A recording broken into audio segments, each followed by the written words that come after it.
is also not considered so dangerous after queen takes b2, because knight takes g7, queen takes c3. So knight b3 is kind of considered the most accurate way of playing the classical. Castles. And now white has a big choice here. Nisipeanu played this prophylactic move, king h1. The main line is bishop e3, bishop e6, f4, and black has tried several things here.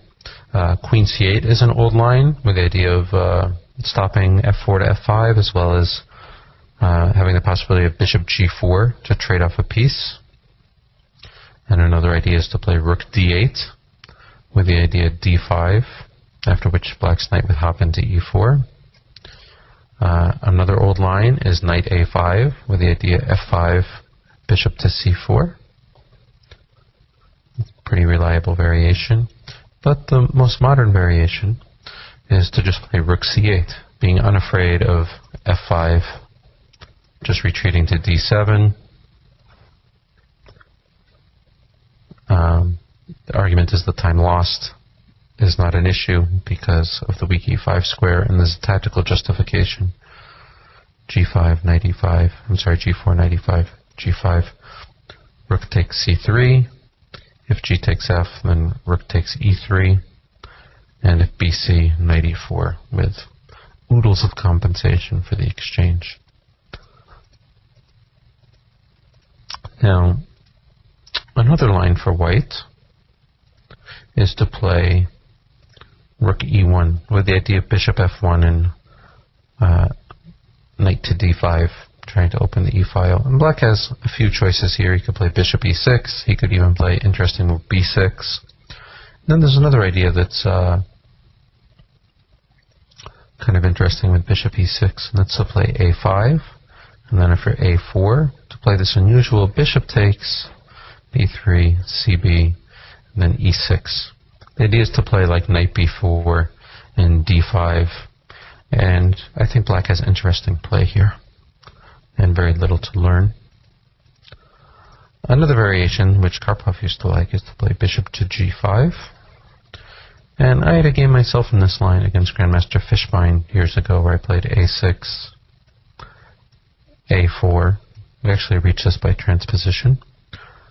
Bishop e6, and then he played f4 instead of king h1, which would have some similarities to the game. And I played a strong novelty. I did b5. This is a common idea with the king on h1, because after AB, rook takes a8, I made this nice in-between move, queen b6 check, king h1, and then rook takes a8. And the tactical justification is if knight takes b5, then knight takes e4, and also if bishop takes b5, I have knight takes e4, undermining the defense of the bishop on b5, and bishop takes c6.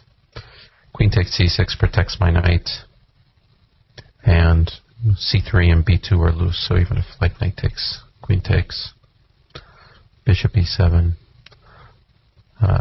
black has good counterplay. With both bishop d5, there's pressure on b2 and c2. So it's a very common theme. Also here, if bishop takes b5, knight takes e4 will come up, and if knight takes e4, queen b6 check to get that bishop. So common tactical idea.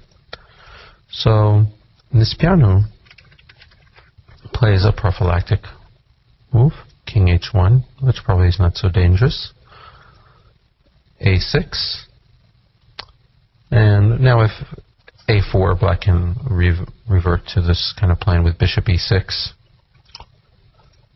So Nisipeanu plays f4, b5, bishop f3, bishop b7, and this is a known theoretical position. It's probably not too scary for black.